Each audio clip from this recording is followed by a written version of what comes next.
Well, you hear it all the time. Know the signs of mental illness or prioritize your mental health. But how do you know what to look for when mental illness looks so different for everybody? Now, what if I told you this is especially difficult for Black women? Tonight, we take a look at a recent study that shows symptoms of depression may look different for them. Try being a mom of 5 who just completed nursing school and is also running her own business. The process is kind of long, and it's not just wax and wig in there. There you go. It has to be like chemistry in there. Pouring ingredients into these containers is how Nikayla Jones makes her candles, and she says business is booming. My favorite will be the pineapple sage.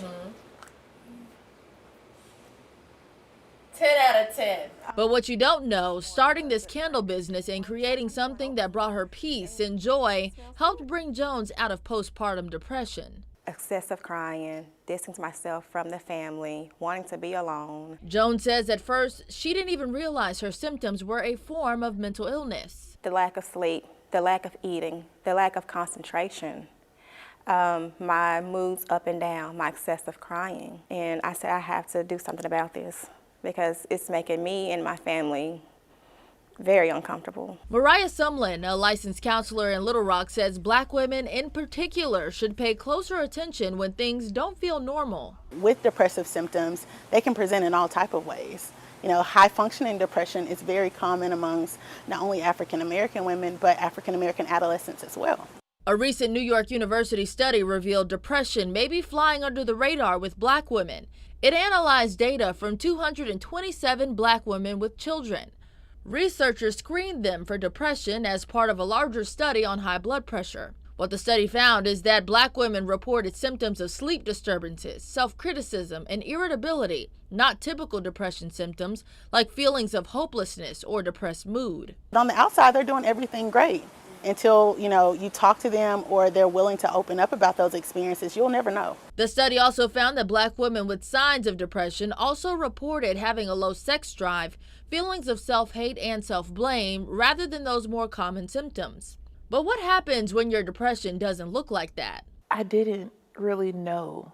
It was just, I was out of control, but I had no idea I was out of control. In 2017, Olympia Atkinson, a mother, a teacher, and veteran, was diagnosed with depression and bipolar disorder. It was untreated, and I didn't know that I even had, the disorder. Like Jones, those near and dear to Atkinson also recognized something was different before she even realized it herself. I'm very lucky and blessed and grateful that, I had my mom who, at the time, she became my caregiver because I couldn't take care of myself. Seeking the proper care and having an outlet helped get both women to a better place. For Jones, her candles; for Atkinson, writing.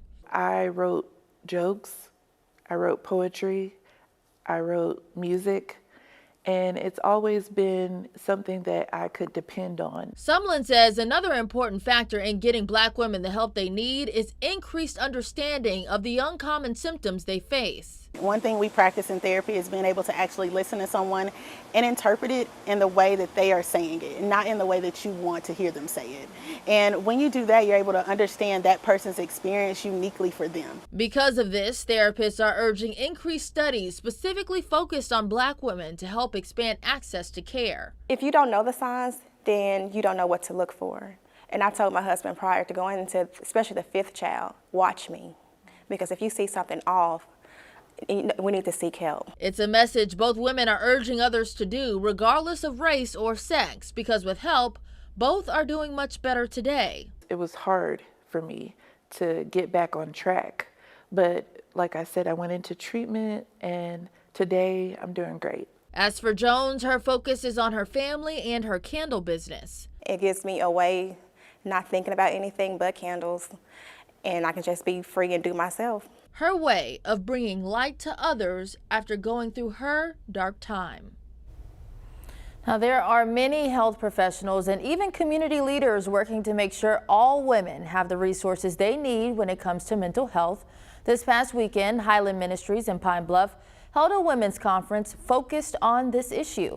It was a conference specifically for young women. Speakers included lifestyle coaches and entrepreneurs.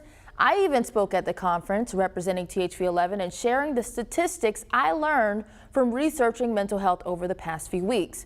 The church is hoping women in Pine Bluff leave with an increased understanding of health and wellness and better coping skills. A lot of young ladies, they go through depression, anxiety, and they don't have no one to talk to. So this is opportunity that we know that they're open up and just feel free. Now, the church also held a conference for young men a few weeks ago, spearheaded by Pastor Christopher Mack. Now, that conference was aimed at helping drive down youth violence in the community and providing young men with better outlets and resources. For more on mental health in the Black community, you can find the web version of this story on our website, thv11.com.